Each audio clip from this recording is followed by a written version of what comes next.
চিংড়ি মাছের মালাইকারি, যা বাঙালির কাছে একটা প্রিয় আর রাজকীয় পদ।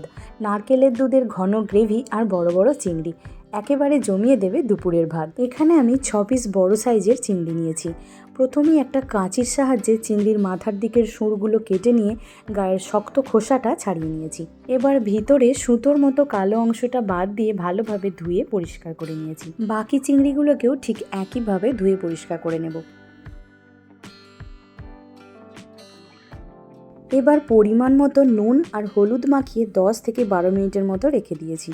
কড়াই কিছুটা সর্ষের তেল দিয়ে তেল ভালো মতো গরম হয়ে এলে এবার মাছগুলোকে এক এক করে দিয়ে দেব। এরপর মাছগুলোর দুপাশটা উল্টে পাল্টে 2 থেকে 3 মিনিটের মতো ভেজে নিয়েছি। খুব বেশি ভাজবো না, তাহলেই কিন্তু মাছটা শক্ত হয়ে যাবে। এবার মাছগুলোকে কড়া থেকে তুলে নিয়ে আরও কিছুটা তেল দিয়ে তাতে তেজপাতা, শুকনো লঙ্কা, গোটা গরম মশলার ফোড়ন দিয়ে একটু নেড়ে চেড়ে দিয়েছি 2টো মিডিয়াম সাইজের পেঁয়াজ বাটা আর সাথে সামান্য চিনি। পেঁয়াজ একটু ভাজা হয়ে এলে দিয়ে দেব আদা রসুনের পেস্ট। আদা রসুনের কাঁচা গন্ধ যাওয়া পর্যন্ত খানিকক্ষণ ভেজে নিয়ে দিয়েছি কাশ্মীরি লঙ্কার গুঁড়ো, জিরের গুঁড়ো আর হলুদ গুঁড়ো। মশলাটা যাতে পুড়ে না যায় সেজন্য অল্প নারকেলের দুধ দিয়ে মশলাটা ভালোভাবে কষিয়ে নেব যতক্ষণ না তেলটা একটু সেপারেট হচ্ছে।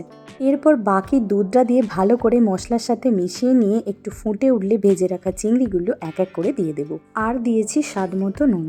গ্রেভিটা আরও 3 থেকে 4 মিনিট ফুটিয়ে নিয়ে দিয়েছি কাঁচা লঙ্কা, কিছুটা কুচানো ধনেপাতা আর সব শেষে গরম মশলার গুঁড়ো। ব্যাস, সুন্দর ঘন আর ক্রিমি গ্রেভি কিন্তু একেবারে তৈরি। গরম গরম ভাতের সাথে এই চিংড়ির মালাইকারি মানেই একেবারে স্বর্গীয় স্বাদ। তো রেসিপিটা কেমন লাগলো আমাকে জানাতে ভুলো না। আবার দেখা হবে অন্য কোনো রেসিপি নিয়ে। আজকের জন্য এটুকুই। টাটা।